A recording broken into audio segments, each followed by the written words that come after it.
Helo bawb, fy enw I yw Tom Damsel.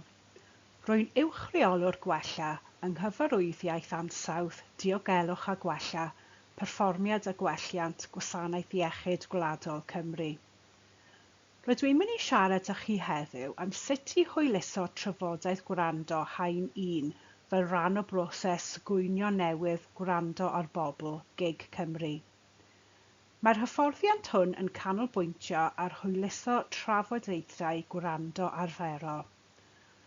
Os disgwylir i chi hwyluso trafodaethau gwrando yn eich rôl, lle mae'r gwyn yn arbennig o gymhleth, neu mae niwed difrifol wedi digwydd, bydd angen i chi fynychu'r hyfforddiant Haen 2 ar gyfer trafodaethau gwrando ar ôl i chi gwblhau'r Gweminar hon. Mae'r Gweminar yn parhau tuag awr ag 20 munud, ond gallwch ei hoedi ar unrhyw adeg os yw'n fwy cyfleus i chi ei gwylio mewn adrannau llai. Felly, i ddechrau, cymerwch eiliad i fyfyrio ar y dyfyniad hwn gan y diweddar ddigrifwr a chartwnydd Frank Tiger, a oedd yn adnabyddus iawn am ei arsylwadau craff ar fywyd. Ac rwy'n credu bod hwn yn un ohonyn nhw. Byddwch yn wrandawr da. Ni fydd eich clystiau byth yn eich cael chi mewn trafferth. Rwy'n credu bod y dyfyniad hwn yn berthnasol iawn i'r sesiwn hon, sy'n ymwneud â gwerth gwrando'n dda pan bydd rhywun yn codi pryder. Felly dyna syniad eang y sesiwn hon. I fod ychydig yn fwy penodol, nod cyffredinol y sesiwn heddiw yw sicrhau bod staff yn deall ac yn gallu cymhwyso egwyddorion craidd, gwrando, gweithredol, tostirol a diogel wrth gynnal trafodaethau gwrando arferol o dan y broses gwrando ar bobl. Rwy'n credu bod hwn yn amser da i nodi, os ydych chi yn y math o rôl lle rydych chi'n debygol o gael trafodaethau gwrando mwy heriol, efallai lle mae niwed difrifol wedi cael ei achosi, neu mae'r drafodaeth yn mynd i fod yn sensitif am resymau eraill, yna nid yw'r sesiwn hon ar ei ben ei hun yn mynd i'ch arfogi gyda'r sgiliau sydd ein hangen arnoch i gael y trafodaethau hynny. Os ydych chi mewn rôl fel yna bydd angen i chi fynychu ein hyfforddiant Haen 2 wyneb yn wyneb, lle rydym yn edrych ar rai o'r technegau gwrando a chyfathrebu mwy datblygedig i'ch helpu i liwio'r sgyrsiau anoddach hynny.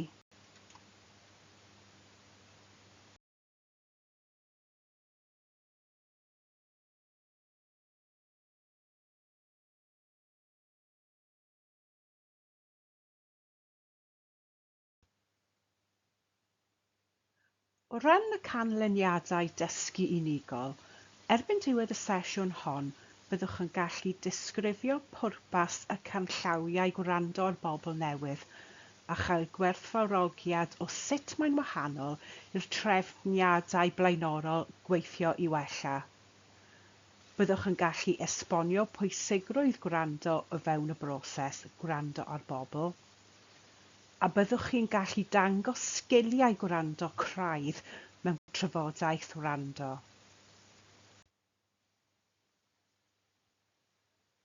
Ar ben hynny, byddwch yn gallu cynnal trafodaeth wrando sylfaenol sy'n canolbwyntio ar y person yn hygyrch, yn empathig ac yn strwythuredig, archwilio pryderon ac ymateb iddynt mewn ffordd sy'n dilys profiad y person.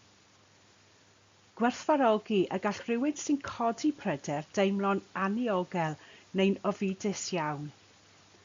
Ymateb mewn ffordd sy'n aros o fewn ffiniau eich rôl a sicrhau bod unrhyw risgiau'n cael eu cyfeirio i'r lle iawn. Ac yn olaf, byddwch chi'n gallu nodi arwyddion o straen emosiynol personol a gwybod sut i geisio cefnogaeth.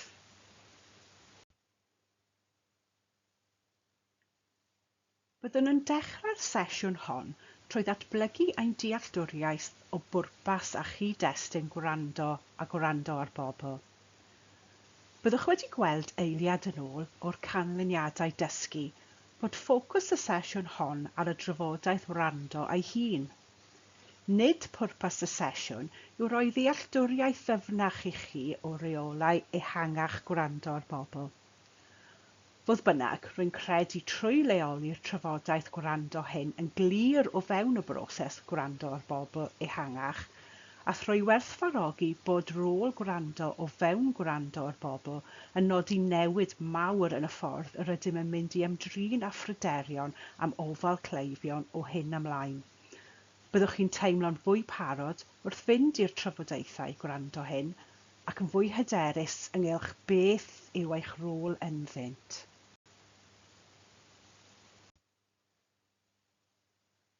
Gwrando ar bobl yw proses newydd GIG Cymru ar gyfer ymdrin â phryderon a bydd yn dod i rym ar y 1af o Ebrill 2026 gan ddisodli gweithio i wella sydd wedi bod ar waith ers 15 mlynedd. Ers hynny, mae terminoleg a methodoleg gweithio i wella wedi dod yn gyfystyr ar ffordd yr ydyn yn ymdrin â phryderon. Does dim dianc ar ffaith bydd y broses newydd hon yn cynrychioli newid mawr yn y ffordd rydym yn gwneud pethau. Ond os gwnawn ni gymryd eiliad i ystyried beth yw'r newidiadau hyn a beth fyddent yn ei olygu i'r bobl sy'n codi pryderon, gallwn ddechrau gweld sut y bydd yr ansicrwydd a'r aflonyddwch sy'n dod gyda unrhyw newid mawr yn werth chwail i'r poblogaeth rydym yn ei gwasanaethu. Felly, beth sydd wrth raidd y newid hwn? Mae'r symudiad o gweithio i wella i wrando ar bobl yn nodi trawsnewidiad o system gwynion sydd wedi ei threfnu o amgylch ymchwiliad a gweithdrefn, lle mae dysgu yn eistedd ar ddiwedd proses i un sydd wedi ei threfnu o amgylch gwrando, dealltwriaeth a phrofiad y person, lle mae dysgu'n siapio'r broses o'r cychwyn cyntaf. O fewn y broses gweithio i wella, mae'r cyfleoedd i bobl sy'n codi pryderon ar chwilio ddatrysiad cynnar yn eithaf cyfynedig. Ond mae gwrando ar bobl yn cydnabod bod y llwybr at ganlyniad ystyrlon a boddhaol yn fwy tebygol o ddod trwy ddatrysiad cynnar nag yw trwy ymchwiliad ffurfiol hir.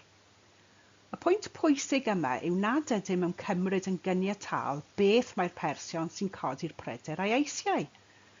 Rydym yn darganfod beth maen nhw eisiau trwy ofyn iddynt a thrwy ofyn iddynt o'r cychwyn cyntaf.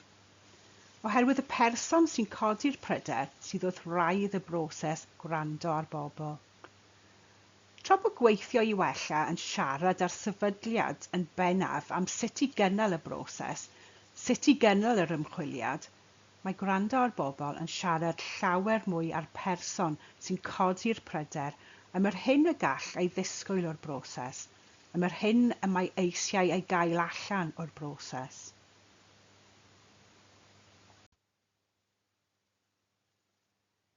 Un ffordd effeithiol o ddechrau deall sut mae'r ddwy broses hyn yn wahanol yw cymryd cwyn nodweddiadol a'i thrafod. Yn yr enghraifft hon, mae Carys. Mae Carys yn poeni am y gofal a gafodd ei mam yn ystod derbyniad diweddar i'r ysbyty, ac mae'n codi pryder gyda'r bwrdd iechyd. Rydym yn mynd i gymryd y gwyn a'i symud trwy'r broses gweithio i wella a'r broses gwrando ar bobl, fel y gall gweld y ddwy daith wahanol mae'r gwyn yn mynd arni ochr yn ochr.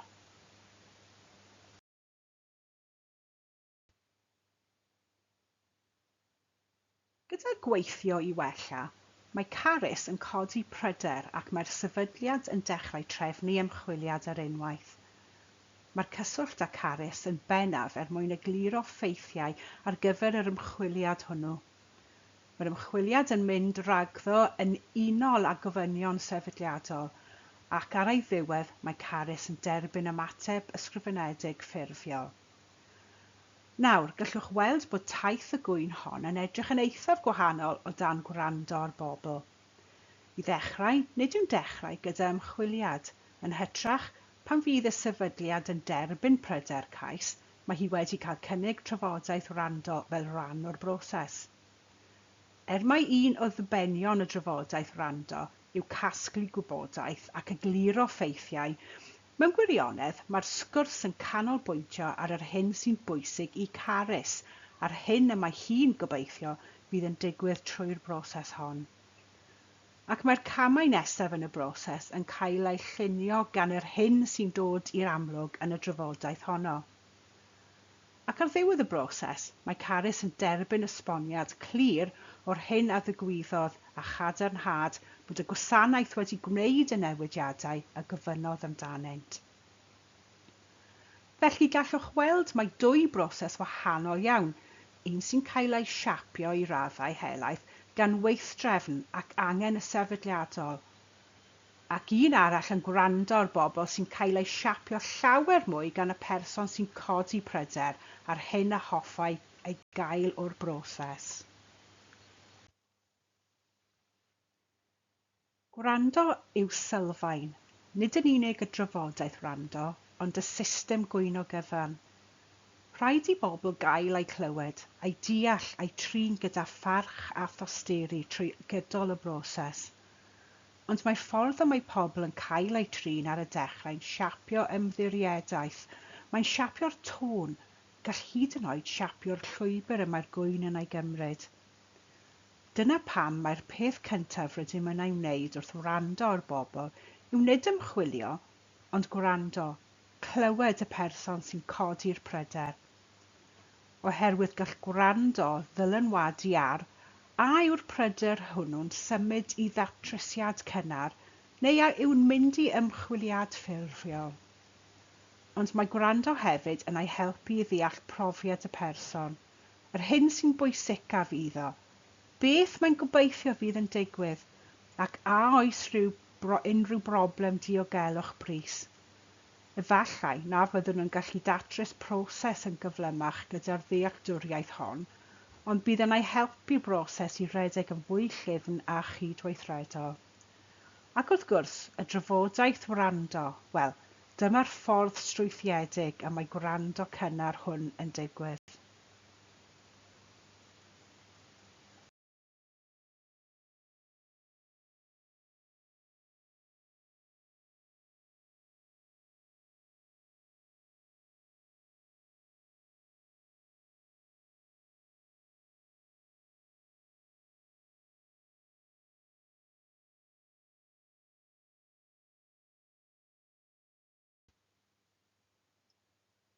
Felly, beth yw trafodaeth wrando?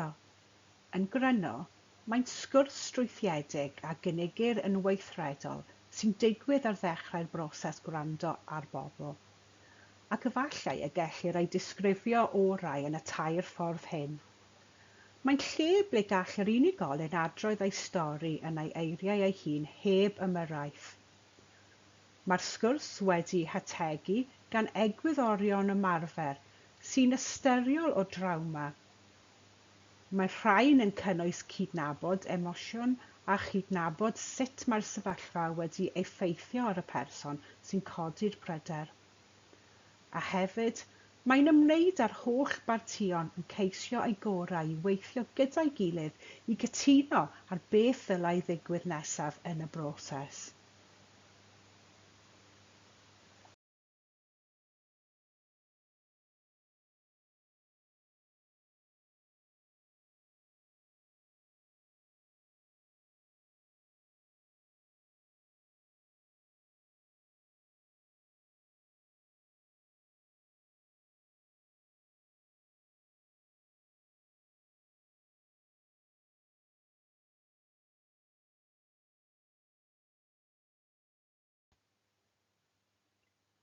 Y cwestiwn nesaf yw, sut ydyn ni'n cyrraedd y drafodaeth wrando? Wel, mae'n eitha syml. Pan ddirbynnu'r gwyn, mae angen ei chydnabod o fewn 5 diwrnod a rhaid cynnig trafodaeth wrando gyda'r gydnabyddiaeth. Os yw'r person sy'n codi'r gwyn wedyn yn derbyn y cynnig, mae angen i ni ddechrau'r broses o baratoi ein hunain a'r person sy'n codi'r gwyn ar gyfer y drafodaeth wrando. Yna rydym yn cynnal y drafodaeth wrando ac yn ôl drafod y drafodaeth wrando. A bydd y webinar hon yn trafod yn fanwl sut fydd pob un o'r camau hyn yn edrych.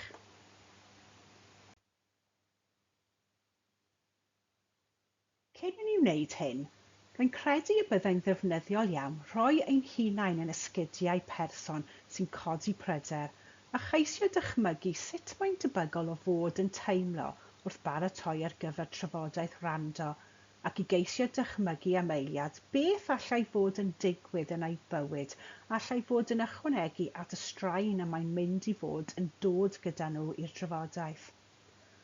Hoffwn i chi gymryd eiliad i feddwl am amser pan roedd gennych y pwyntiad neu gyfarfod pwysig i'w gyrraedd ac ni aeth pethau'n esmwyth i chi.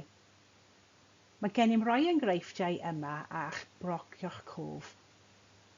Efallai ei fod yn gyfweliad swydd, y pwyntiad ysbyty, cyfarfod gyda athro eich plentyn, cyfarfod gwaith roeddech chi'n bryderus amdano, neu efallai ei bod yn sgwrs lle mae chi oedd y person oedd yn codi pryder.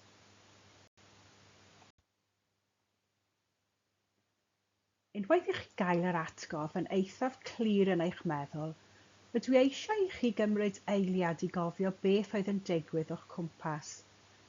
Efallai boed eich tren wedi oedi, neu'ch bod wedi cael galwad annisgwyl gan yr ysgol, neu anghytundeb gyda ffrind neu rhywbeth tebyg.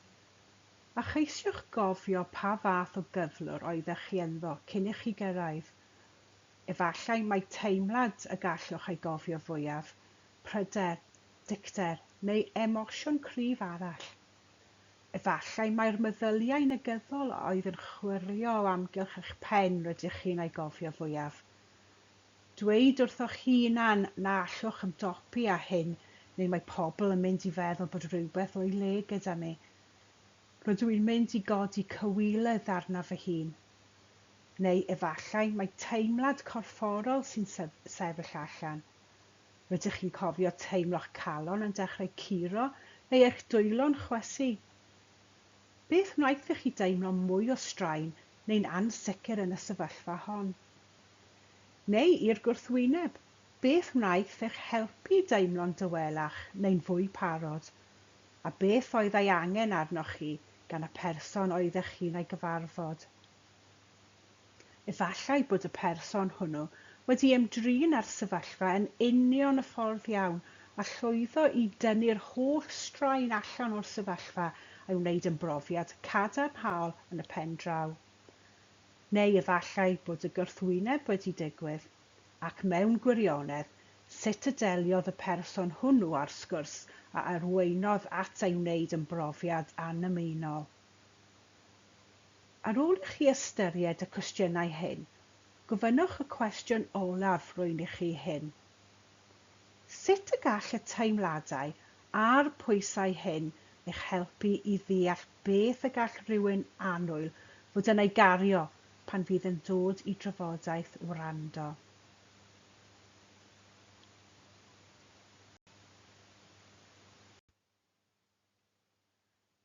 Trwy geisio gweld pethau o safbwynt y person sy'n codi cwyn, rydym yn rhoi ein hunain yn nhirwedd emosiynol y person hwnnw. A dyma'r cam cyntaf y dylem ei gymryd wrth i ni baratoi ar gyfer trafodaeth wrando, oherwydd bydd yna i'n helpu i gael trafodaeth wrando ddiogel a chefnogol os ydym yn camu i mewn i'r sgwrs honno gyda gwerthfawrogiad o'r dirwedd emosiynol y person sy'n codi cwyn.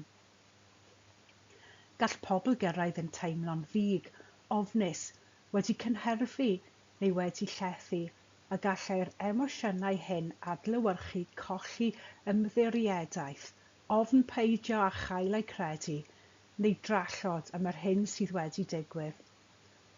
Ac fel rydym newydd gydnabod, efallai y bydd llawer o bethau eraill sy'n digwydd i'r person hwnnw sy'n tanio fflamau'r emosiynau, hyd a allai fod yn gysylltiedig yn anuniongyrchol ar gwyn, neu ddim yn gysylltiedig o gwbl, fel gorfod treulio hanner awr yn chwilio am le parcio.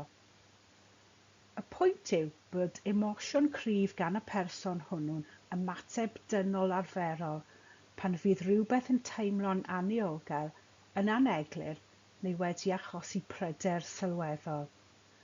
Ac mae angen i ni fod yn barod i gynnal a chynnwys yr emosiynau hyn wrth i ni symud trwy'r drafodaeth wrando.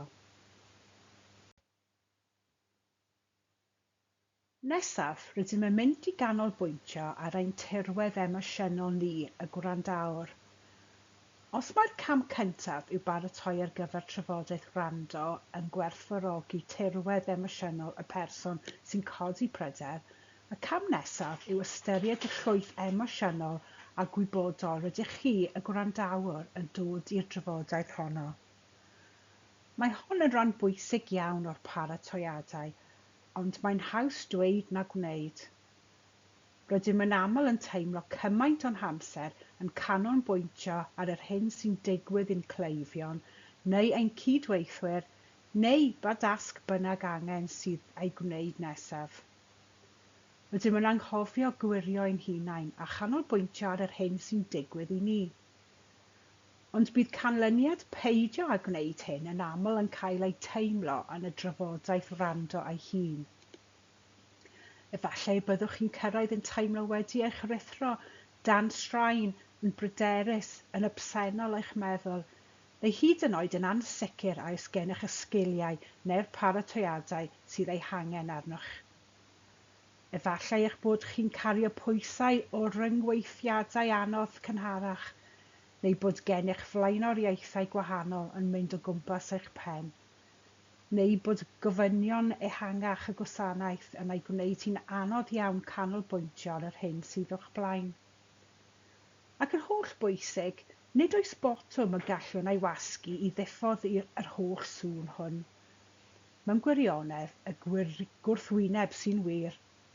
Gall y pwysau hwn siapio cyflymder, tôn ac ansawdd y drafodaeth, a gallent ei gwneud hi'n anfwriadol anodd i'r person sy'n codi pryder deimlo fel ei bod yn cael ei glywed neu'n ddiogel.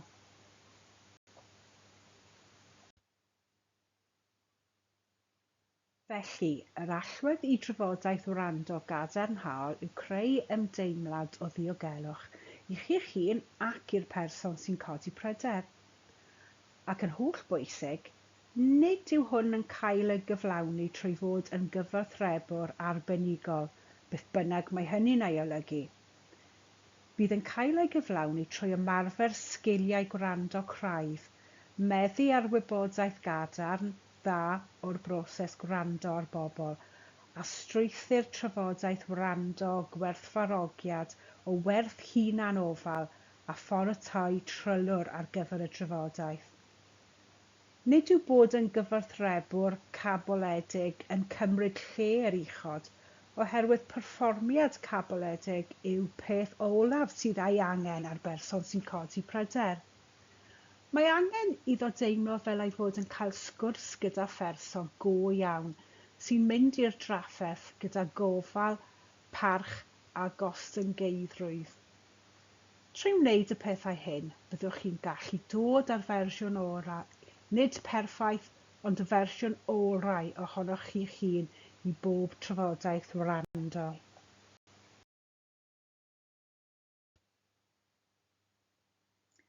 Felly, gobeithio'ch bod yn glir bod paratoi da yn cefnogi dwy ochr trafodaeth wrando. Mae'n lleihau yn sicrwydd a straen i'r person sy'n codi pryder, ac mae'n sicrhau bod gan staff yr amser, y wybodaeth a'r cefnogaeth sydd ei hangen arnynt i deimlo'n barod i gynnal y sgwrs yn ddiogel ac yn adeiladol. I ychwanegu ychydig o strwythur at y broses o baratoi'r drafodaeth wrando, rydw i'n mynd i'ch tywys trwy ychydig o gamau ymarferol y gallwch eu cymryd. Os ydych chi'n teimlo unrhyw ansicrwydd ynglŷn â'r hyn y mae angen i chi ei wneud i baratoi'n effeithiol, bydd dilyn y camau hyn yn eich arwain yn eich paratoi ar gyfer y drafodaeth wrando, fel y gallwch fod 100% yna yn y foment gyda nhw, yn hytrach nag chael eich tynnu sylw gan unrhyw faterion sy'n digwydd o amgylch y sgwrs.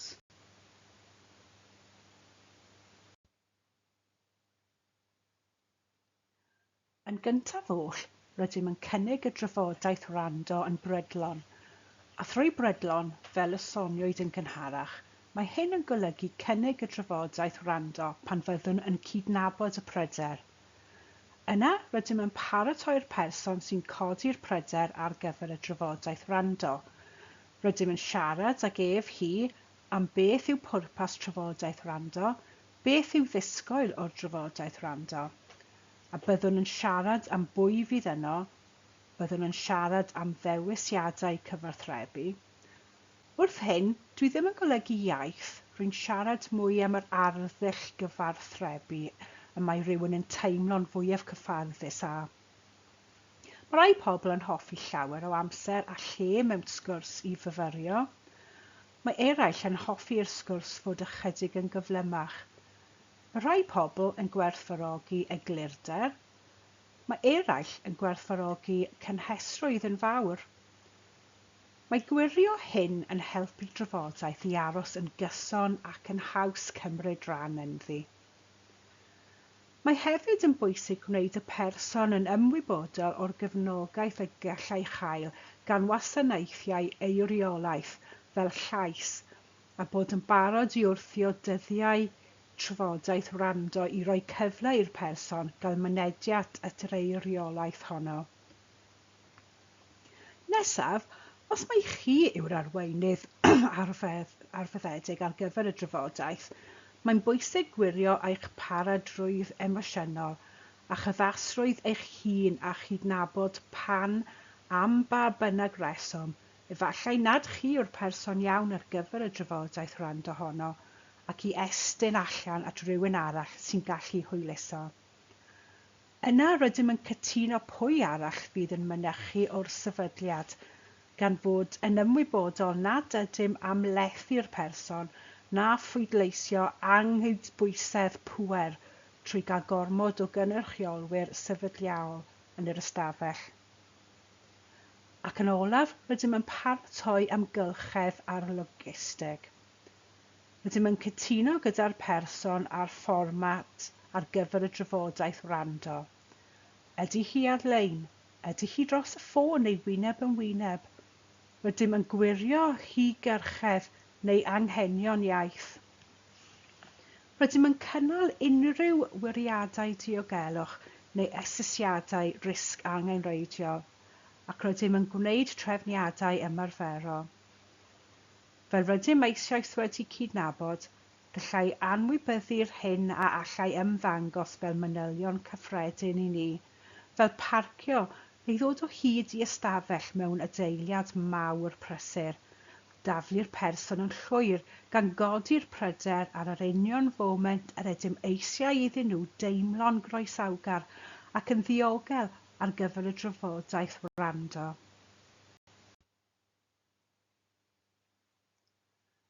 Yn rhan gyntaf y Gweminar hon, fe wnaethom leoli'r drafodaeth wrando y fewn y broses gwrando ar bobl ehangach. Fe wnaethom fframio gwrando a gwerth gwrando fel y gwahaniaeth sylfaenol rhwng yr hen broses gwrando a'r un newydd. Ac yn olaf, edrychwyd ar y rôl y gall paratoi ei chwarae mewn trafodaeth wrando ddiogel ac ystyrlon. Rydym nawr yn mynd i edrych ar y sgiliau craidd y gallwn ei defnyddio i sicrhau ein bod yn cynnal trafodaethau gwrando sy'n dosturiol ac yn canolbwyntio ar y person. I rai ohonoch chi, bydd y sgiliau hyn yn ail natur, a dim ond nodi ble, pryd a pham yw cymhwyso yn y trafodaeth wrando bydd angen. I eraill, efallai mae gwella sgiliau hyn fydd yn allwedd i ddatblygu eich hyder i gynnal trafodaethau gwrando cadarnhaol. Yn naill ffordd neu'r llall, dylai'r darn nesaf fod yn ddefnyddiol.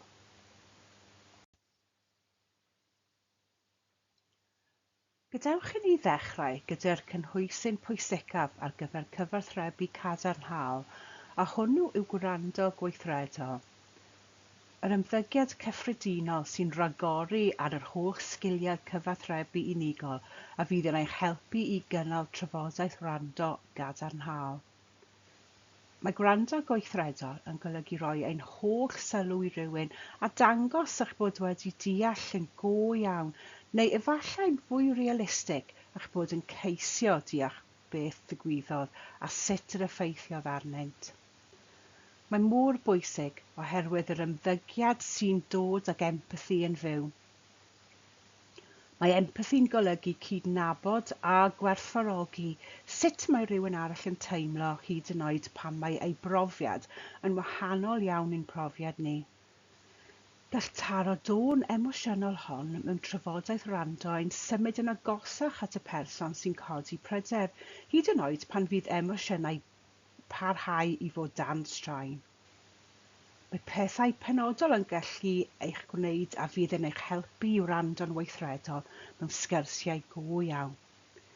Efallai y bod yn sgiliau rydych chi eisoes yn ei defnyddio'n dda, hyd yn oed yn ymwybodol neu'n anymwybodol.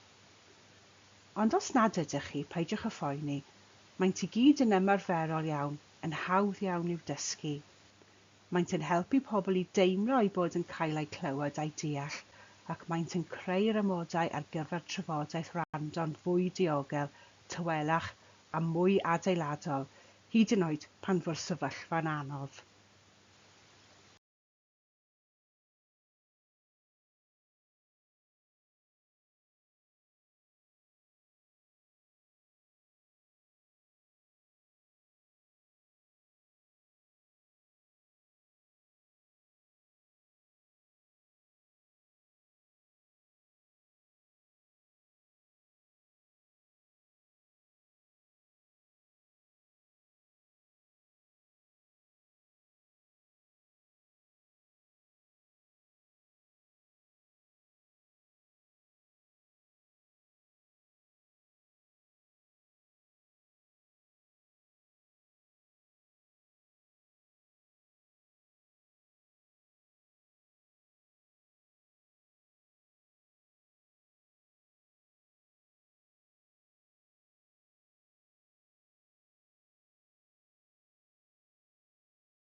Felly, rydym yn mynd i trafod fesul un rai o'r sgiliau gwrando craidd hyn ac esbonio beth ydyn nhw ychydig yn fwy manwl wrth i ni fynd.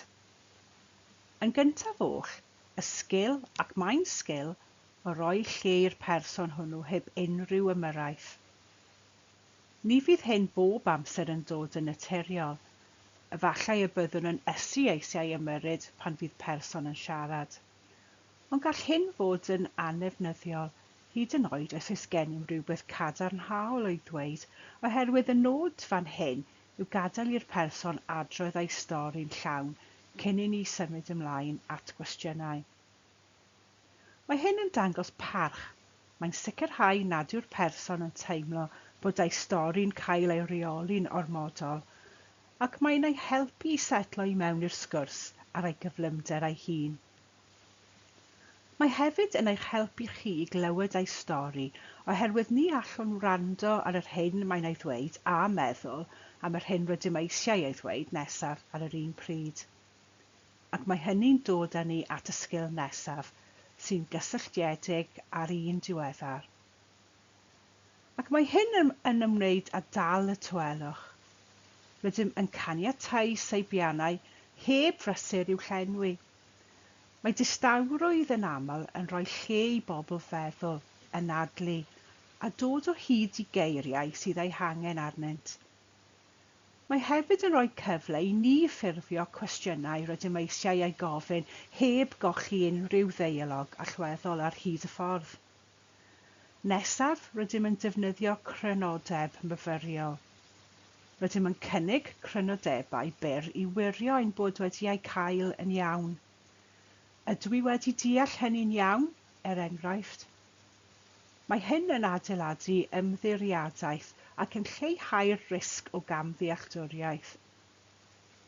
Sgil wirioneddol bwysig yw'r gallu i wrando ar yr effaith, nid dim ond am y digwyddiadau, neu'r ffeithiau, neu'r wybodaeth. Mae hyn i gyd yn ymwneud â rhoi sylw i'r hyn sy'n bwysicaf i'r person, yr hyn a oedd yn teimlo'n frawychus, anheg, dryslyd neu heb ei ddatrys. Mae myfyrio ar hyn yn helpu pobl i deimlo bod pobl yn ei deall, nid dim ond yn gwrando arnynt. Nesaf, gadewch i ni siarad am ddefnyddio iaith dosturol i ddilys emosiynau. Mae hyn yn ymwneud ag ymateb mewn ffordd sy'n cydnabod emosiwn ac yn dangos gofal.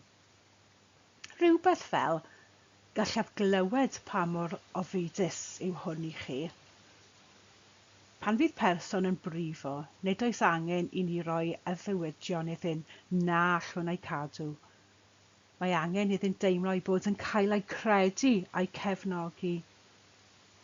Mae'r sgil nesaf yn ymwneud â gallu i addasu fel gwrandawyr, ac mae'n ymwneud â gwirioni anghenion hygerchedd a chyfathrebu wrth i'r sgwrs ddatblygu.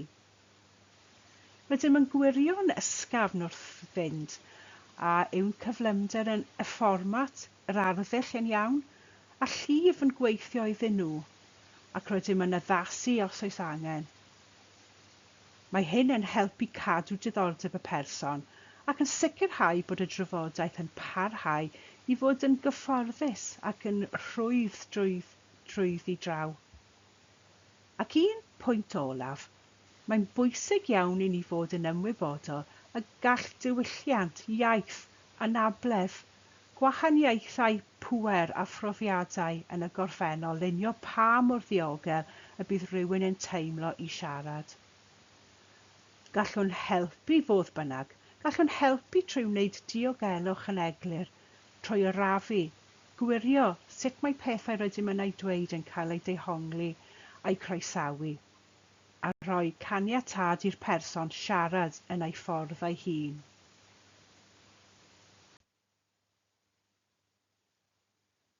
Nawr, rydw i yn mynd i ganolbwyntio ar y sgil o ddefnyddio iaith dosturol i ddilys emosiynau. Ac rydw i'n mynd i ofyn i chi gymryd rhan mewn gweithgaredd byr i ymarfer dilys emosiynol.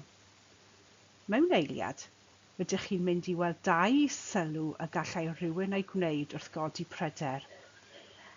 Cymerwch eiliad i feddwl am yr ymateb y gallwch ei roi sy'n cydnabod nid y ffeithiau, ond yr emosiwn y maen nhw'n ei fynegu ac yn ei helpu i deimlo ei bod yn cael ei deall. Dwedwch eich ymateb wrth eich hun, neu hyd yn oed yn well, os ydych chi ar ben eich hun neu ymhlith ffrindiau, dwedwch efo'n uchel a gofynnwch eich hun sut mae'n swnio i chi. Sut ydych chi'n meddwl y byddai'n swnio i'r person sy'n codi pryder? Mewn eiliad, rydw i'n mynd i ddangos y sylw i chi. Gwnaef i roi tua hanner munud i chi feddwl am ymateb rydych chi'n teimlo sy'n dilys emosiynau'r person. Os ydych chi eisiau mwy o amser, dim problem. Gallwch oedi'r Gweminar cyn hyd ag mae ei angen. Yna gwna fi roi un ymateb dilys posibl i chi, ac yna rydw i eisiau i chi gymharu eich ymateb ar un yr awgrymwyd, ond byddwch yn gadarnhaol. Ystyriwch beth sydd well yn y ffordd rydych chi wedi dilys sylw, ac yna awn ni amdani eto gyda ail sylw. Dyma'r sylw cyntaf sy'n llawn tynder emosiynol. Rydw i wedi bod yn trio codi hyn ers misoedd, a does neb wedi gwrando.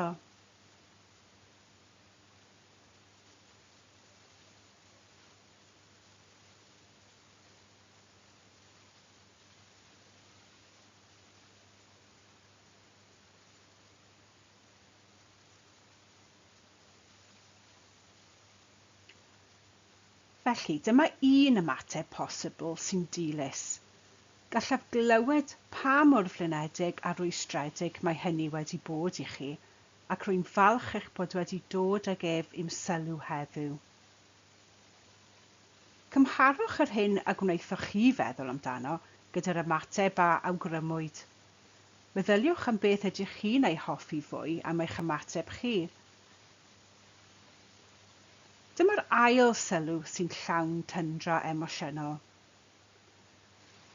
Rwy'n teimlo fel nad yw'r system yn poeni beth sy'n digwydd i bobl fel fi. Beth allech chi ei ddweud mewn ymateb i hynny?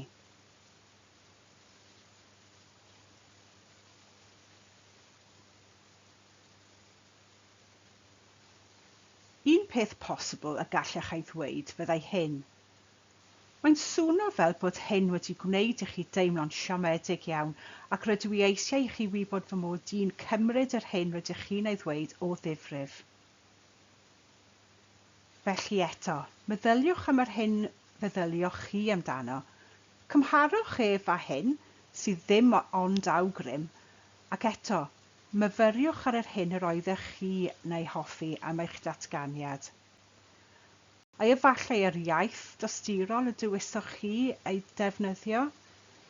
Efallai, os oeddech chi'n ei ddweud yn uchel, y ffordd y gwneithoch chi ei ddweud.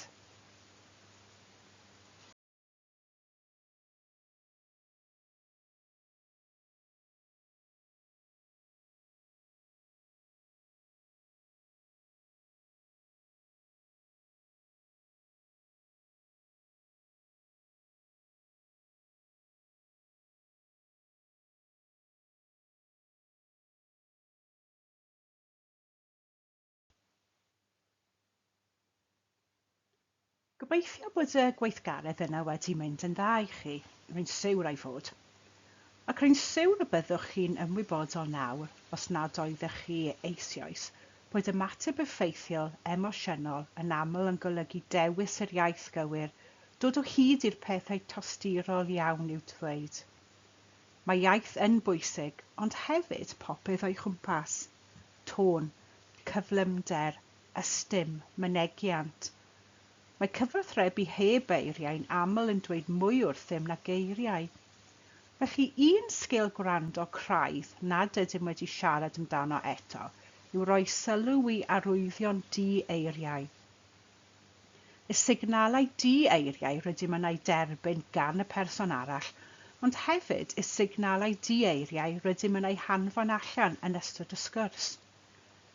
Mae hyn yn ymwneud â sylwi ar newidiadau mewn tôn, cyflymder, osgo, cyswllt llygaid, neu eiliadau pan mae'r person yn ymddangos fel ei fod yn tynnu'n ôl neu'n oedi'n gorfforol.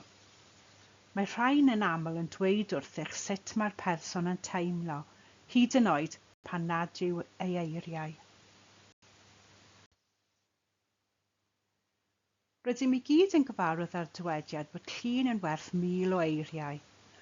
Os edrychwch ar y llun ar y chwith, mae'r llun o'r enw Migrant Mother ac fe'i tynnwyd yn 1936 gan ffotograffydd o'r enw Dorothea Lang. Roedd hi'n dogfennu tlodi a dadleoni yn ystod y dirwasgiad mawr.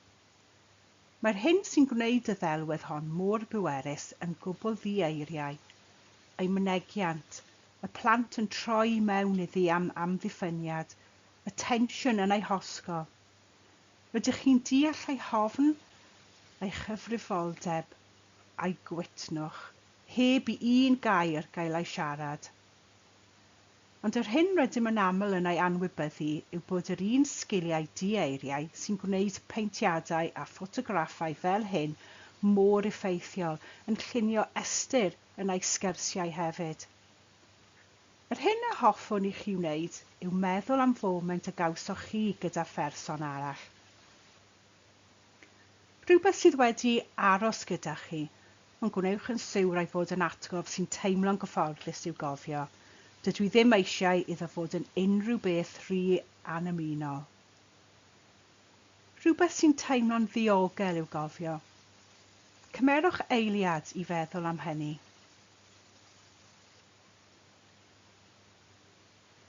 Rhyw fath o foment o gysylltiad neu wrthdaro, neu beth bynnag oedd y pherson arall. Meddyliwch am yr atgof a beth sy'n dod yn ôl gyntaf. A'r geiriau a ddefnyddiwyd gennym yn y foment honno, neu'r darlun rydych chi yn ei ddal o'r mynegiant, ei hystym neu ei tôn. Peidiwch â synnu os mae'r olaf ydyw, oherwydd yn aml yr agweddau di-eiriau a ryngweithio sydd ar atgof parhaol. Mewn trafodaeth Gwrando, bydd pobl nid yn unig yn cofio'r geiriau, byddant yn cofio sut roedden nhw'n teimlo, oherwydd sut roeddech chi gyda nhw. Eich mynegiant, eich ystym, eich tôn, eich presenoldeb. Felly meddyliwch am eiliad, pa fath o lun ydych chi eisiau iddyn nhw ei gofio o'r sgwrs.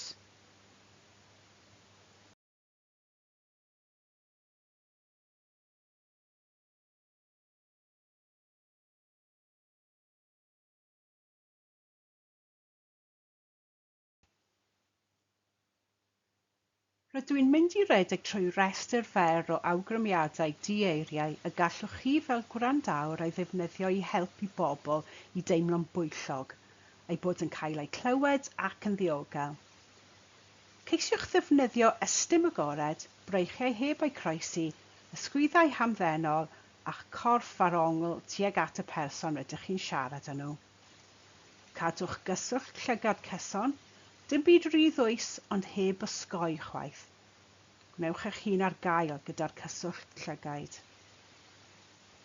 Ymneidio'r pen yn ysgafn a micro-gadarnhau gallant weithredu fel signalau bach sy'n dangos eich bod chi'n dilyn, sy'n dangos eich bod yn gwrando. Ceisiwch gynnal cyflymder a thôn tawel. Os gallwch wneud hyn, mae eich llais yn dod yn rhan o diogelwch, gan llonyddwch setlo'r person hefyd. Mae lleihau ffidlan neu symudiadau sydyn yn helpu'r person arall i deimlo'n fwy sefydlog. Ceisiwch gynnal mynegiant wyneb cynnes, ond niwtral, nid yn rhy gadarnhaol nac yn rhy siriol.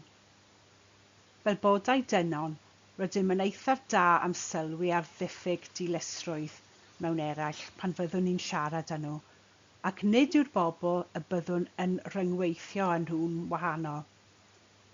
Mewn gwirionedd, os yw rhywun mewn cyflwr emosiynol uwch, maen nhw'n mynd i fod yn sganio'n agosach am unrhyw arwyddion o anilusrwydd.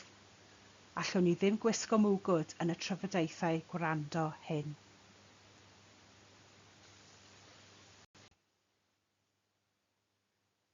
Rydw i'n mynd i redeg trwy restr fer o awgrymiadau di-eiriau y gallwch chi fel gwrandawr ei ddefnyddio i helpu bobl i deimlo'n bwyllog, ei bod yn cael ei clywed ac yn ddiogel.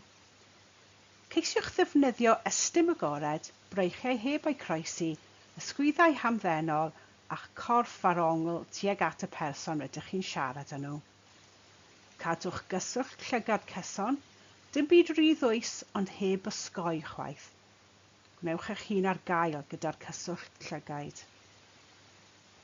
Ymneidio'r pen yn ysgafn a micro-gadarnhau gallant weithredu fel signalau bach sy'n dangos eich bod chi'n dilyn, sy'n dangos eich bod yn gwrando. Ceisiwch gynnal cyflymder a thôn tawel. Os gallwch wneud hyn, mae eich llais yn dod yn rhan o diogelwch, gan llonyddwch setlo'r person hefyd.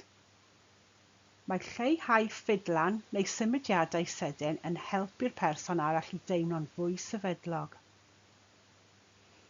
Ceisiwch gynnal mynegiant wyneb cynnes, ond niwtral, nid yn rhy gadarnhaol nac yn rhy siriol.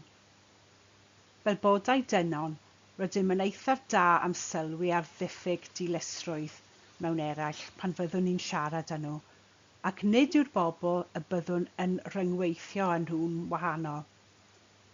Mewn gwirionedd, os yw rhywun mewn cyflwr emosiynol uwch, maen nhw'n mynd i fod yn sganio'n agosach am unrhyw arwyddion o anilysrwydd. Allwn ni ddim gwisgo mwgwd yn y trafodaethau gwrando hyn.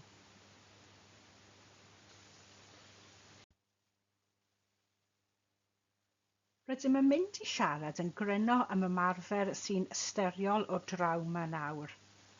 Pan fyddwn yn clywed yr ymadrodd hwnnw, gall swnio'n frawychus fel rhywbeth arbenigol neu glinigol, ond yn ei hanfod nid yw'n ddim byd tebyg i hynny. Mae'n resymeg gwirioneddol syml bob dydd. Dyma'r math o ymwybyddiaeth sefydlogrwydd y mae rhan fwyaf ohonym erioes yn ei ddefnyddio pan rydym yn gwybod bod sgwrs yn bwysig i rywun. Mae ymarfer sy'n ysteriol o drawmau'n golygu cydnabod y gall pobl fod yn cario trallod, ansicrwydd neu brofiad anodd o'r gorffennol i'r sgwrs ac addasu ein dull fel ein bod yn teimlo'n ddiogel, yn bwyllog ac mewn reolaeth. Mae egwyddorion hyn yn adeiladu ar, ac mewn rhai achosion yn gorgyffwng, ar sgiliau gwrando rydym newydd eu harchwilio i'ch helpu i greu cyflwr emosiynol, lle mae pobl yn teimlo eu bod yn gallu siarad yn agored, yn enwedig pan fyddant yn ofidus neu'n ansicr. Os ydym yn symud yn rhy bell i ffwrdd o'r egwyddorion hyn, weithiau gall pobl deimlo'n ansefydlog neu'n aniogel yn y sgwrs, a gall y profiad adleisio eiliadau anodd cynharach gan ei gwneud hi'n anoddach iddynt siarad yn agored.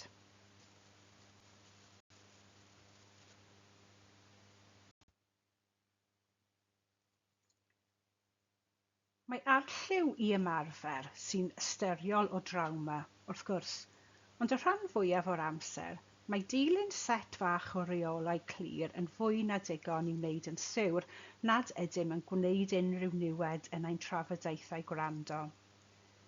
Ar y pwynt hwn, mae'n ymwneud â hanfodion pwyllog, parchus yn hytrach na meistrioli unrhyw dechnegau arbenigol. O ran y pethau i'w gwneud, yrafwch eich cyflymder. Cydnabyddwch emosiwn. Cynigwch ragweladwyedd. Defnyddiwch ddatganiadau sy'n sefydlogi.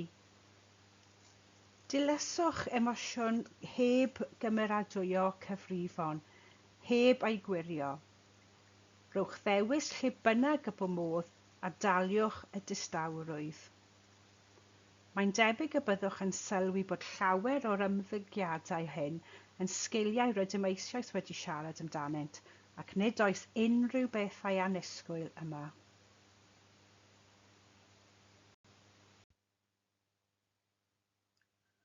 O ran y pethau rydym yn ceisio osgoi ei gwneud, peidiwch â lleihau neu holi neu ddyfalu. Peidiwch â chyfateb i ddwyster y person pan fydd emosiynau'n codi. Gall hyn ddwysau'r sefyllfa a lleihau ei ymdeimlad o diogelwch. Peidiwch â gwneud addewidion efallai na fyddwch chi'n gallu eu cadw, a pheidiwch â chymryd ymddygiad negyddol yn bersonol. Eto, gobeithio nad oes unrhyw beth yn y restr yma nad yw'n teimlo fel synwyr cyffredin.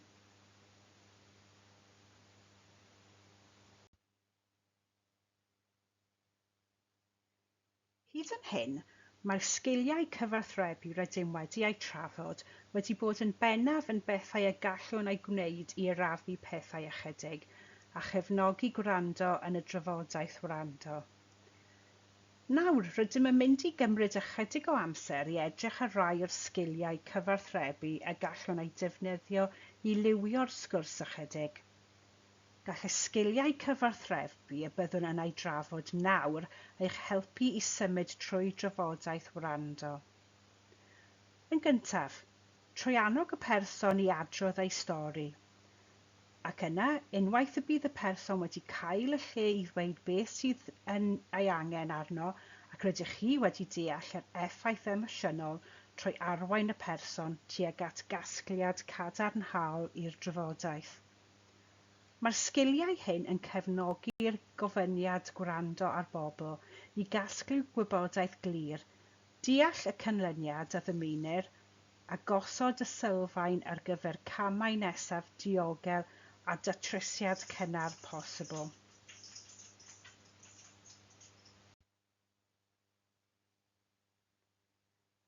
Nawr rydym yn mynd i drafod rhai o'r sgiliau arweinol hyn a siarad yn bob un ychydig yn fwy manwl wrth i ni eu trafod. Gyntaf, mae cwestiynau agored.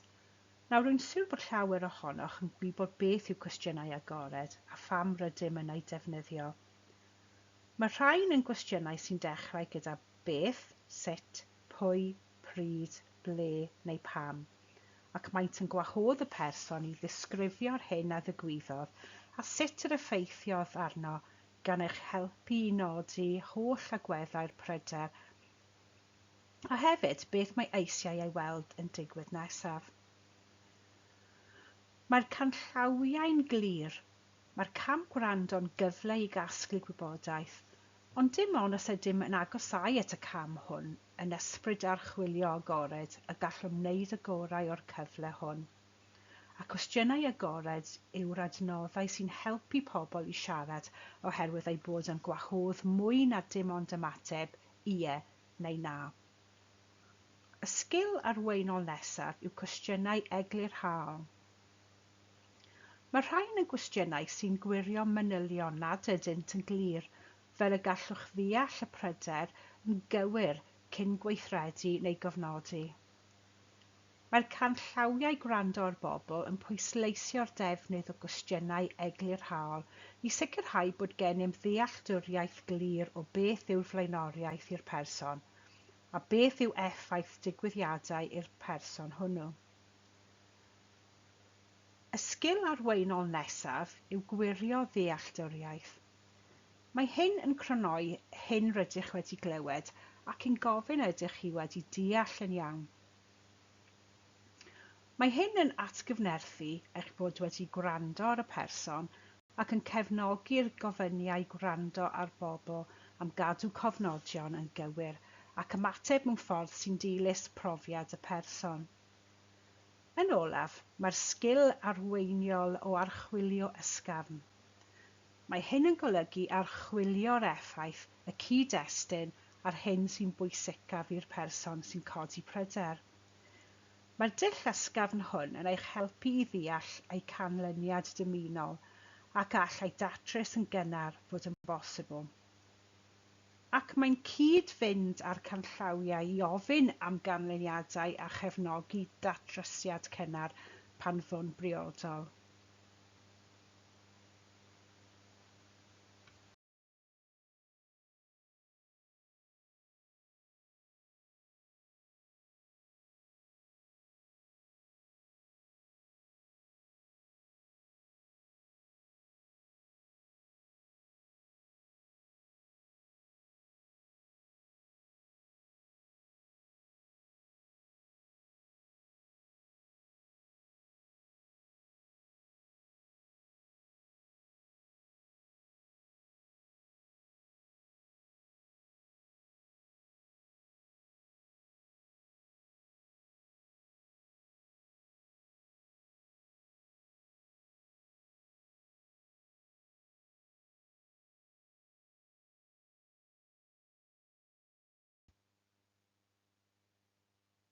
Nesaf, rydym yn mynd i edrych ar sut rydym yn defnyddio gonestrwydd wrth wrando ar drafodaethau. Yn Gig Cymru, Mae gonestrwydd yn aml yn gysylltiedig â ddyletswydd ffurfiol o onestrwydd, ond mae dod yn ôl at ystyr sylfaenol y gair, sef bod yn agored ac yn syml, yn ddefnyddiol iawn. Mae'r sylfaen honno'n bwysig mewn trafodaethau gwrando oherwydd bod eglurder a gonestrwydd yn helpu pobl i deimlo'n ddigon diogel i siarad. Mae gonestrwydd yn golygu bod yn agored, yn onest ac yn dryloyw gyda phobl pan fydd rhywbeth wedi mynd o'i le gyda'i gofal, gan gynnwys cynnig ymddiheuriad ac egluro beth fydd yn digwydd nesaf. Mae gonestrwydd yn ofyniad cyfreithlon i gyrff y gig ac yn y werth proffesiynol craig.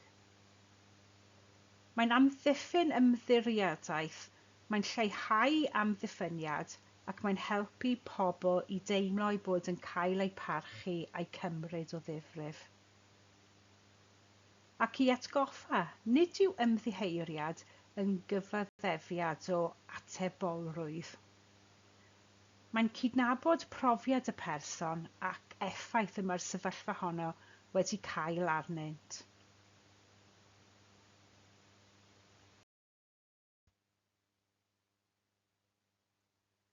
Felly, sut allai gonestrwydd edrych mewn trafodaeth wrando?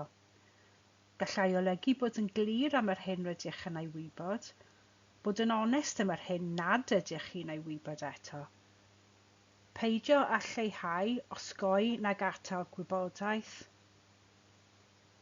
Cynnig ymddiheuriad dynol cynnar, un sy'n edrych yn iawn yn hytrach na wedi ymarfer. Esbonio beth fydd yn digwydd nesaf. Aros yn bwyllog ac yn dryloyw hyd yn oed pan fo'r sefyllfa'n ansicr. Nid yw gonestrwydd yn ymwneud â bai, diffygion, na rhoi esboniadau nad oes gennych eto.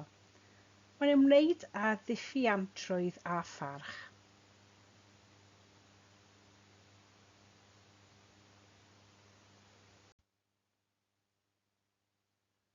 Rydym yn mynd i gwneud gweithgaredd byr nawr i ddangos pŵer syml gonestrwydd mewn trafodaeth wrando. Rydw i'n mynd i ddisgrifio pryder eithaf nodweddiadol y byddwch chi'n debyg o ddod ar ei draws mewn trafodaeth wrando, ac yna roi dau ateb posibl i chi y gallem ei roi'r pryder hwn o fewn y trafodaeth wrando. Un sy'n osgoi gonestrwydd ac un sy'n defnyddio gonestrwydd. Yna rydw i eisiau i chi cymryd eiliad i ystyried beth ydych chi'n meddwl y byddai effaith y ddau ateb cyferbyniol hyn ar y person sy'n codi pryder hwnnw. Dyma'r cyd-destun. Mae person sy'n dod i'r trafodaeth wrando i siarad am bryder ynglŷn rhyddhau ei fam. Roedd oedi ac nid oedd neb yn esbonio beth oedd yn digwydd, felly mae wedi cael ei adael yn teimlo'n ansicr a aeth rhywbeth o'i le a'i peidio. Dyma sut y gall ymater i'r pryder hwn pe bai mae'n osgoi defnyddio gonestrwydd. Rydym yn dal i edrych i mewn iddo ac ni allaf ddweud unrhyw beth eto. A nawr dyma ateb y gallem ei roi pe bai mae'n defnyddio diffiantrwydd. Mae'n ddrwg iawn gen i fod hyn wedi digwydd. Gallaf glywed faint o straen mae hyn wedi achosi. Yr hyn y gallaf ei ddweud nawr yw bod yr oedi'n annisgwyl ac rydym yn ymchwilio i pam y ddigwyddodd.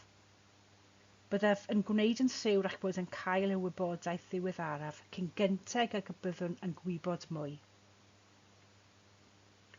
Cymerwch funed i ystyried sut mae'r ddau ateb yma'n wahanol. Beth mae'r datganiadau yn ei dweud wrthoch chi am fwriad blaenoriaethau'r person sy'n ei gwneud? A beth ydych chi'n dychmygu fydd y gwahaniaeth o ran sut mae'r ddau ateb yn ei glanio gyda'r person sy'n codi'r pryder?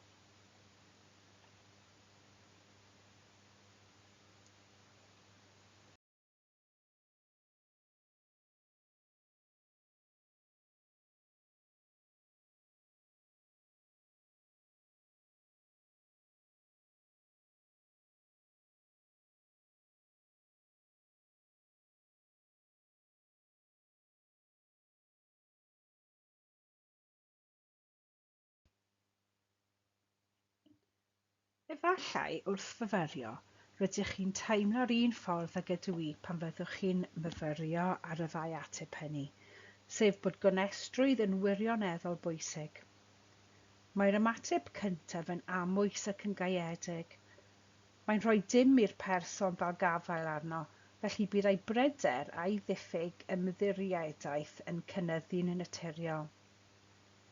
Fel y welsom, fodd bynnag, mae'r ail ymateb yn defnyddio gonestrwydd. Mae'n onest am yr hyn rydym yn ei wybod. Mae'n cydnabod yr effaith ac yn cynnig cam nesaf clir.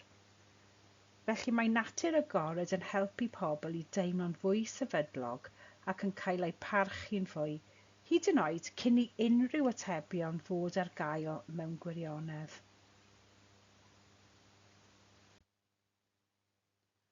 Yn wahanol i'r cen ganllawiau, mae'r dull gwrando o'r bobl newydd yn rhoi lle i ni ddatrys pryderon yn gynnar, os mai dyna beth mae'r person eisiau. Mae'n gadael i ni weithio trwy bethau mewn amser real yn hytrach na symud yn awtomatig i broses ffurfiol. Mae datrys yn gynnar yn rhan sylfaenol o'r canllawiau gwrando o'r bobl newydd.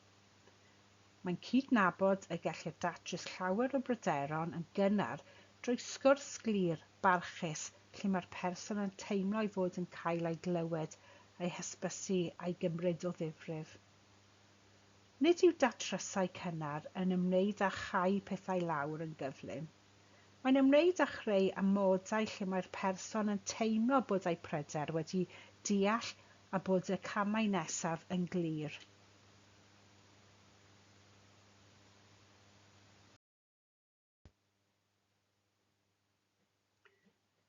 Felly, beth yw'r amodau y gallwn eu creu i wynebu'r posibilrwydd o ddatrysiad cynnar? Wel, gall trysiad cynnar ddigwydd pan fydd y person yn teimlo bod rhywun yn gwrando arno o ddifrif a bod ei prif bryder wedi ei gliro. Rydych wedi bod yn agored am yr hyn rydych yn ei wybod ac nad ydych yn ei wybod eto. Rydych wedi esbonio beth fydd yn digwydd nesaf. Maent yn teimlo'n dawel ei meddwl bod ei pryder yn cael ei gymryd o ddifrif. Ond mae datrysiad cynnar yn cael ei gynnig a'i archwilio, nid ei orfodi. Os yw'r person yn dal i deimlo'n ansefydlog neu angen gweithredu pellach, mae'r pryder yn parhau hyd at garn yr ymchwiliad. Ac mewn rhai achosion, nid yw datrysiad cynnar yn briodol a dylid dilyn ymchwiliad trylwr. Ond os yw'n opsiwn, mae sgiliau y gallwn ni fel gwrandawr ei defnyddio i helpu'r person hwnnw i archwilio'r syniad a rhoi cynnig arni'n feddyliol.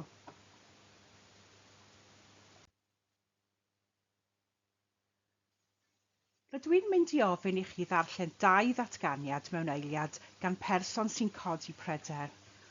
Mae'r 2 ddatganiad yn cynrychioli eiliadau lle gall rhywun fod yn agored i ddatrysiad cynnar yn dibynnu ar sut mae'r sgwrs yn cael ei thrafod. Ar gyfer y 2 ddatganiad, rydw i eisiau i chi nodi beth yw'r hyn y mae'r person yn ei ddweud sy'n awgrymu y gallai fod yn chwilio am ddatrysiad cynnar, ac yna darllen y 2 ymateb i bob datganiad a phenderfynu pa un o'r 2 sy'n fwy tebygol o gefnogi datrysiad cynnar.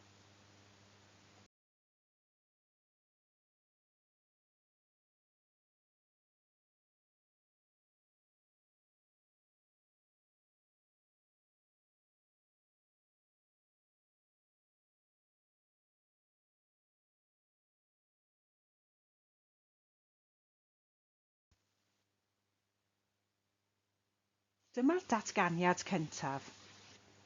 Mae siarad am hyn wedi fy helpu i wneud ychydig mwy o synwyr ohono. Fel y gwrandawr yn y sefyllfa hon, mae un ymateb y gallem ei roi i'r datganiad hwnnw. Da iawn. Mae'n swnio fel nad oes angen i ni fynd â hyn ymhellach. Dyma ffordd arall y gallem ymateb. Rwy'n falch eich bod yn teimlo ychydig yn gliriach, ac wrth i chi feddwl am y peth nawr, Beth fyddech eich helpu deimlo ein bod wedi mynd ymlaen â hyn yn y ffordd cywir? Y cwestiwn cyntaf felly, beth yw hyn y mae'r person yn ei ddweud a allai ei harwain i feddwl ei fod yn ystyried neu agored i'r posibilrwydd o ddatrysiad cynnar? Wel, rwy'n credu bod datgeniad fel hyn yn dangos bod y person yn teimlo'n gliriach ac yn fwy sefydlog ar ôl y sgwrs. A phan fydd rhywun yn gwneud synwyr o bethau, mae'n aml yn fwy agored i ddatrys y pryder yn gynnar yn hytrach na i ddwysau. Gadewch i ni nawr edrych ar y ddau ymateb gwahanol iawn hyn ac ystyried pa un allai fod yn fwy priodol os ydym yn ceisio arwain rhywun yn ysgafn tuag at ddatrysiad cynnar. Mae'r ymateb cyntaf yn neidio i gau. Mae'n cam ddeall y cyw ac yn creu perygl i wneud y person deimlo i fod yn cael ei anwybyddu. Tra bod yr ail ymateb yn cydnabod ei newid ac yn ysgafn iawn yn archwilio sut y gallai'r llwybr i ddatrysiad cynnar edrych iddo.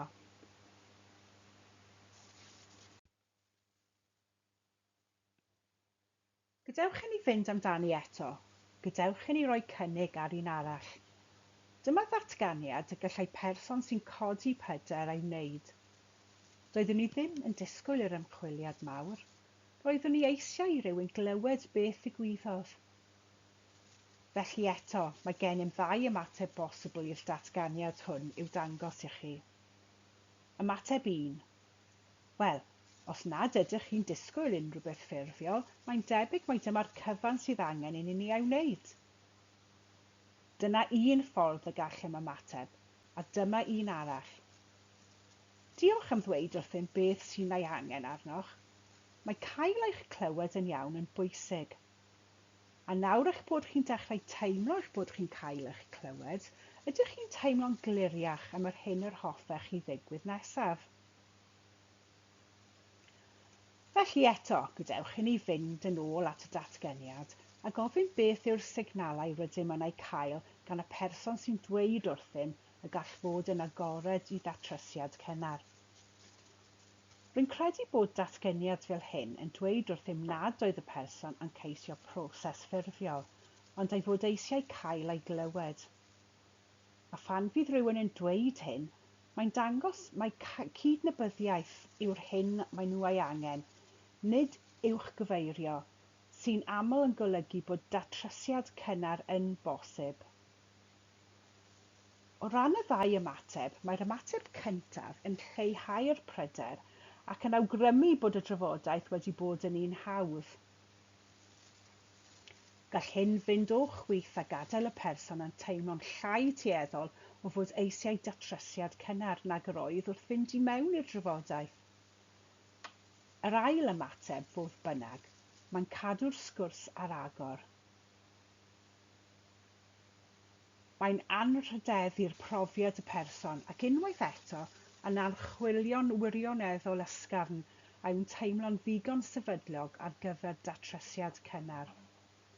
Yn y ddwy enghraifft, gallwn weld nad yw'r allwedd i ddatrysiad cynnar yn gwthio rhywun, ond yn gwrthwynebu yn rhoi lle iddynt ystyried datrysiad cynnar, ac yna ymddiried iddynt i wneud y penderfyniad sy'n gweithio orau iddyn nhw. Nawr ein bod wedi archwilio'r sgiliau meddwl sy'n siapio trafodaeth Gwrando, mae'r adran hon yn nodi'r strwythur clir ymarferol y gall staff ei ddilyn i gyflawni un yn ddiogel, yn dosturiol ac yn uno â'r canllawiad gwrando ar bobl. Rhan gyntaf y strwythur hwn yw i fod yn agored. Yr hyn rydym ni'n ei olygu wrth hyn yw gosod tôn tawel a pharchus, esbonio eich rôl, diben y drafodaeth, pwy sy'n presennol, a rhoi sicrwydd i'r person y bydd ganddo le i siarad heb ymyrraeth. Y cam nesaf yw gwrando a deall. Mae hyn yn ymwneud â gwahodd y person i adrodd ei stori yn ei eiriau ei hun. Gwrando ar y digwyddiad, ond hefyd effaith y digwyddiad hynny ar y person, gan gydnabod emosiwn, defnyddio iaith dosturiol ac adlewyrchu'r hyn rydych chi'n ei glywed, fel ei bod yn teimlo ei fod yn cael ei deall. Yna rydym yn dod at y rhan hanfodol ynglŷn ag egluro hyn sy'n bwysicaf. Gwirio'ch dealltwriaeth yn yr ysgafn a cheisio nodi'r mater craidd neu angen ar gyfer y person hwnnw. Defnyddio cwestiynau agored ac egluro heb holi neu herio'n naratif y person. Esbonio'r hyn rydych chi'n ei wybod ac nad ydych chi'n ei wybod eto yw'r cam nesaf. Mae hyn yn ymwneud â bod yn agored am yr hyn sy'n glir, beth sy'n ansicr a pha wybodaeth efallai y bydd angen ei chasglu o hyd. Dyma lle rydym yn defnyddio gonestrwydd i gynnal ymddiriadaeth a lleihau pryder. Yna yn olaf rydym yn cyrraedd y cam lle gallwn gytuno ar y camau nesaf a chau'r sgwrs yn ddiogel. Nawr rydym yn archwilio beth fyddai'n helpu'r person i deimlo'n hyderus bod y pryder yn cael ei symud ymlaen yn briodol. Dyma pryd rydym yn glir ac yn rhagweladwy ynglŷn â beth fydd yn digwydd nesaf. Pwy fydd yn gwneud beth, pryd y gallwn ddisgwyl clywed yn ôl, a sut fydd cam nesaf y broses yn edrych, fel nad yw'r person yn cael ei adael mewn limbo. Rydym yn gwirio a allai datrysiad cynnar fod yn bosib, neu a oes angen ymchwiliad pellach. Ac i gau'r sgwrs yn ddiogel, rydym yn crynhoi popeth rydym wedi clywed, yn cadarnhau'r camau nesaf a cytunwyd arnynt. Gwirio bod y person yn teimlo'n hysbys ac yn cael ei gefnogi. Esbonio sut a phryd y bydd yn clywed gennym. Ac os yw'r drafodaeth wyneb yn wyneb, gwirio ei fod yn gwybod sut i adael yr adeilad yn ddiogel.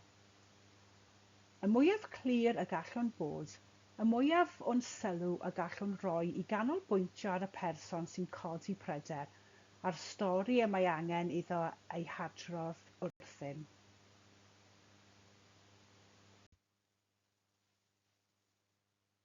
Gall trafodaeth wrando ennyn emosiynau cryf, nid yn unig yn y person sy'n codi'r pryderon, ond y tu mewn i ni, y gwrandawr hefyd. Bydd rhan olaf y Gweminar hon yn canolbwyntio ar yr hyn y gallwn ei wneud i gadw'n ddiogel ac o fewn ffiniau, yn ystod ac ar ôl y drafodaeth wrando.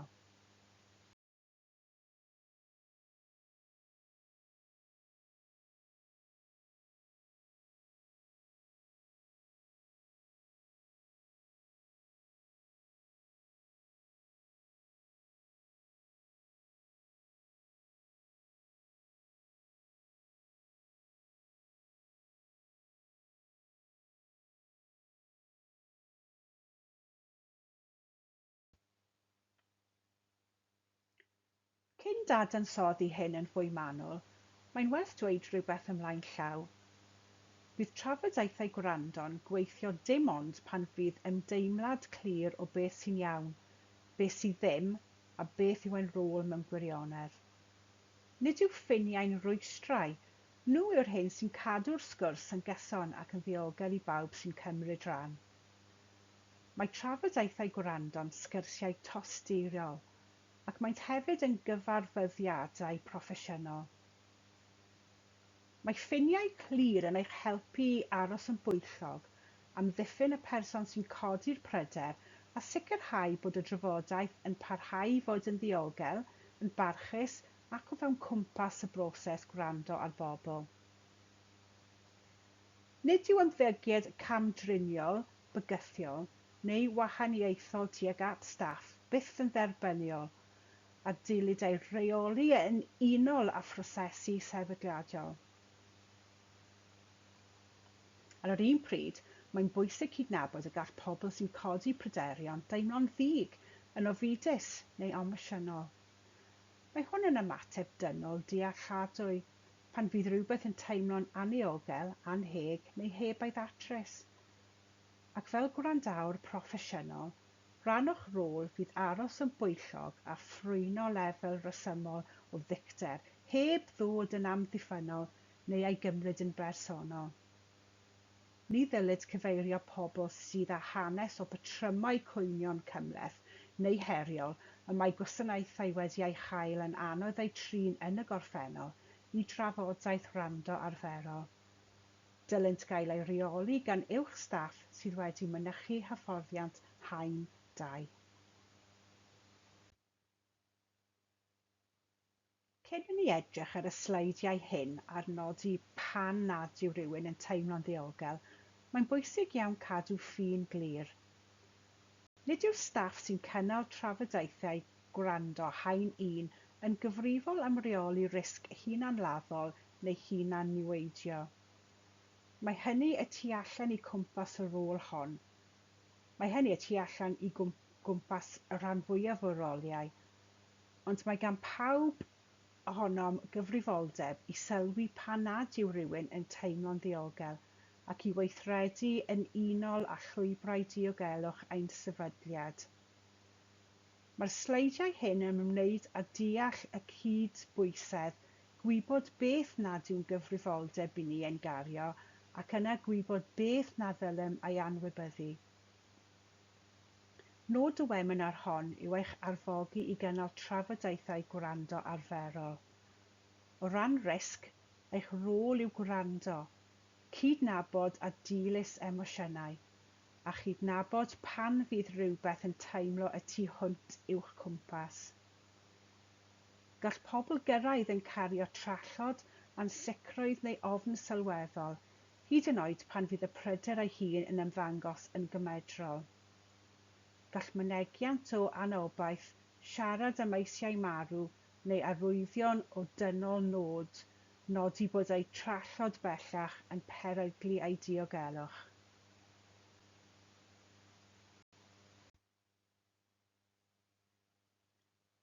Os ydych chi'n poeni am ddiogelwch emosiynol a lles y person sy'n codi pryder, oedwch, arafwch y cyflymder, gofynnwch am gyngor a dilynwch rwybrau diogelu neu ddwysau eich sefydliad. Mae angen hyfforddiant Haen 2 os bydd disgwyl i chi yn eich rôl gynnal trafodaethau gwrando, lle mae'r gwyn yn gymhleth neu mae niwed difrifol wedi digwydd. Yn y trafodaethau hyn y byddwch chi'n fwy tebygol o fod yn siarad â phobl mewn trallod eithafol. Fodd bynnag, mae'n bwysig bod yn ymwybodol y gallai unrhyw un fod â meddyliau am hunanladdiant neu hunanniweidio, waeth beth yw difrifoldeb a gwyn.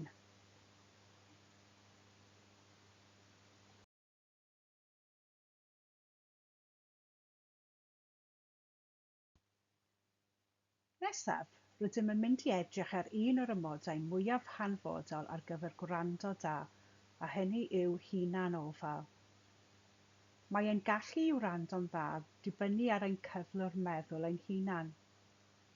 Bydd y rhan fwyaf ohono yn dod i mewn i'r sgyrsiau gan gario cyflymder a phwysau'r byd, ac oni bai ein bod yn sefydlogi ein hunan yn gyntaf, mae hynny'n llifo i mewn i'r drafodaeth. Mae'r adran hon yn ymwneud â chreu seibiant byr fel y gallwn fod yn gwbl bresennol i'r person o'ch blaen.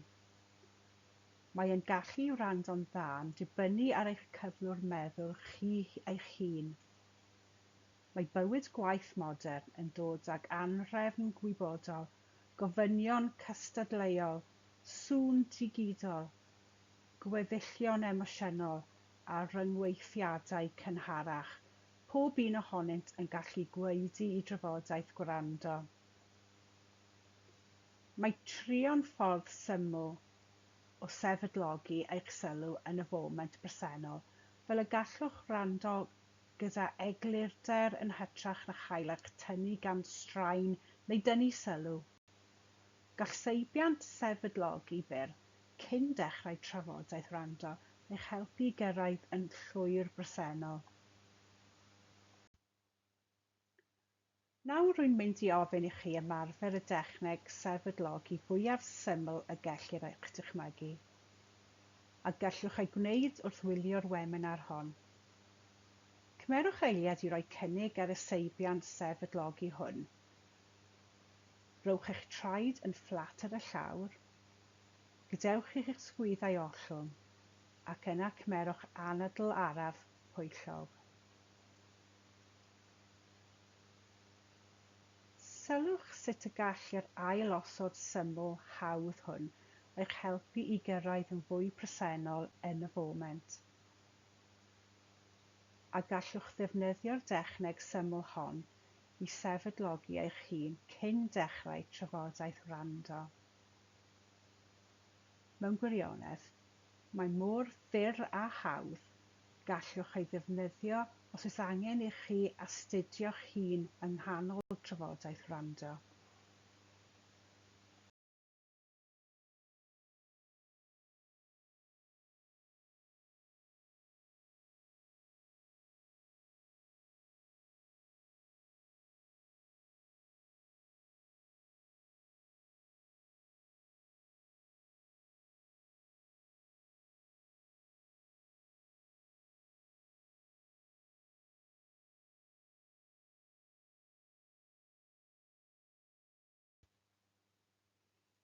Unwaith y bydd trafodaeth wrando yn dod i ben, nid yw'r gwaith drosodd. Mae sut rydym yn sefydlogi ein hunain wedyn, hyd yn oed ar ôl sgwrs sy'n ymddangos yn syml, yn llunio ein barn, ein lles ac ansawdd y rhyngweithio nesaf rydym yn camu i mewn iddo. Mae'r hyn sy'n digwydd ar ôl y trafodaeth wrando yr un mor bwysig i chi ac y mae'r person sy'n codi pryder. Fel y dywedais, hyd yn oed ar ôl sgwrs syml, mae'n bwysig cymryd eiliad i oedi cyn symud ymlaen. Sylwch ar sut rydych chi'n teimlo, a pha bo angen, cynhaliwch sgwrs fer neu ôl drafodaeth gyda chydweithiwr neu oriw chwylydd.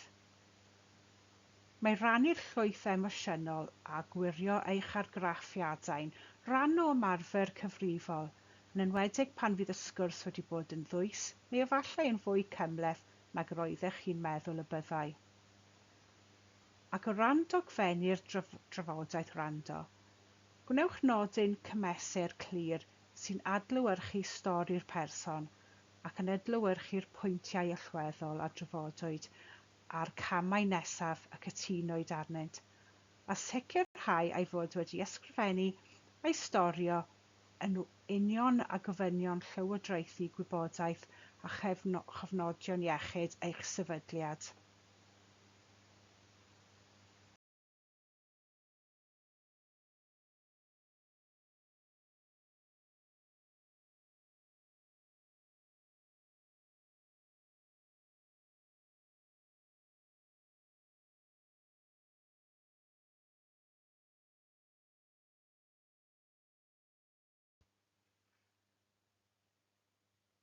Dros amser, os nad ydym yn ymwybodol, gall y gwaith hwn wneud niwed.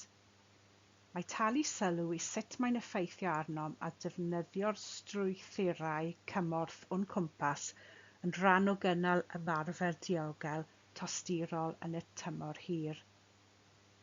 Gall gwrando ar bryderon pobl dros amser fod yn emosiynol heriol. Efallai bydd arwyddion fel tensiwn, anniddigrwydd, teimlo'n flinedig neu cael traffaeth diffodd yn dangos bod angen mwy o gefnogaeth arnoch. Mae'n arfer da defnyddio goruwchwyliaeth, mannau myfyriol a chydweithwyr dibynadwy i brosesu effaith y gwaith hwn. Mae gofalu am eich lles eich hun yn eich helpu i gynnal cyfathrebu diogel tosturol yn yr hir dymor.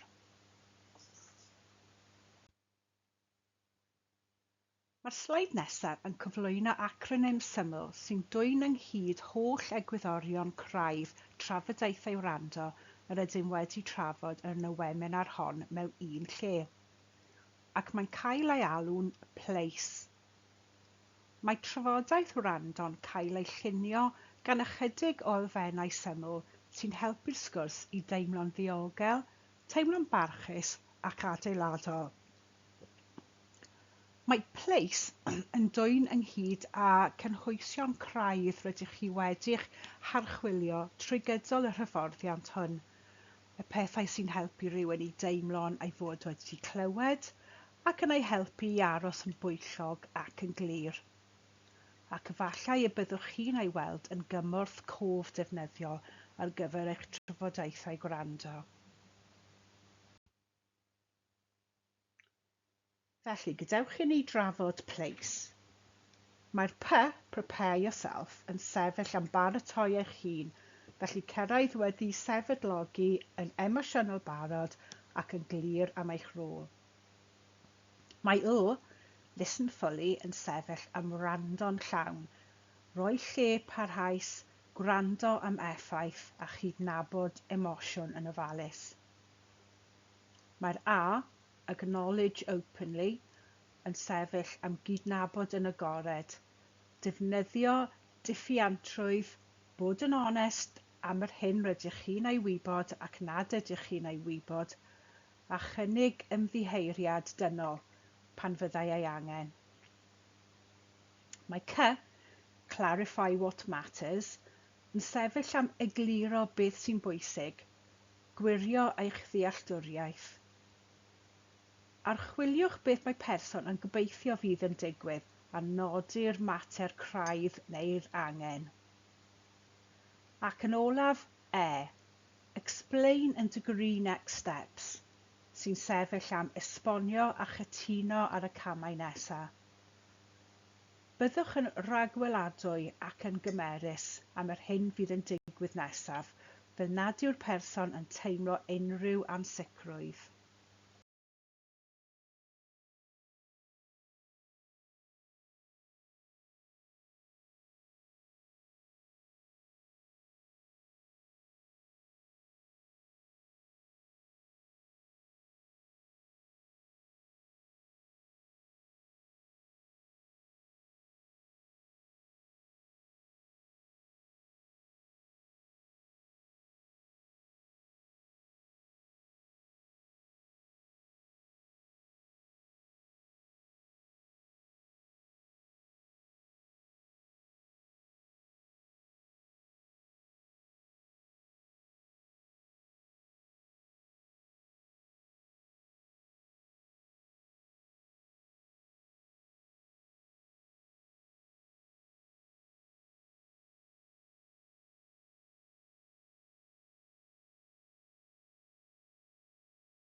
I rhai ohonoch y fydd yn canolbwyntio ar drafodaethau gwrando Haen 1 yn unig, dylai'r Gweminar hon fod y cyfan sydd ei angen arnoch i ddechrau arni.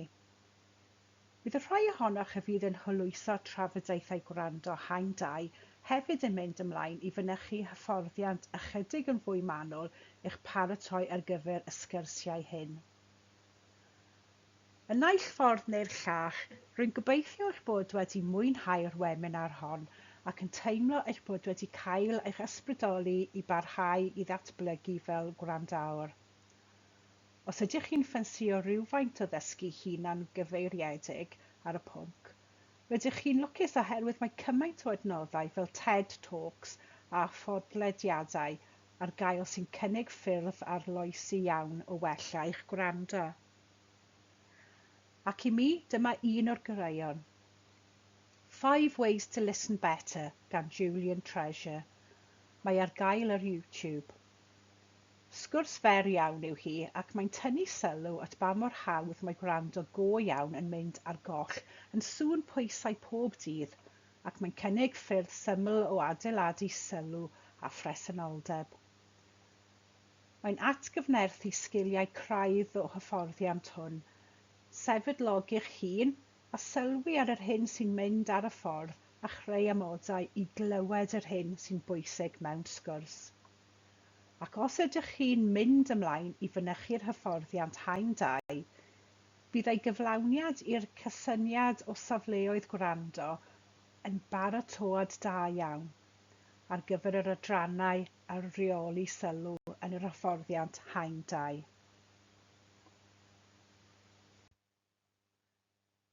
Yn olaf, wrth i ni orffen y Gweminar hon, rydw i eisiau eich gadael gyda un syniad syml. Nid gweithdrefn yw trafodaeth Gwrando. Mae'n foment o gysylltiad dynol sy'n llunio popeth sy'n ei dilyn.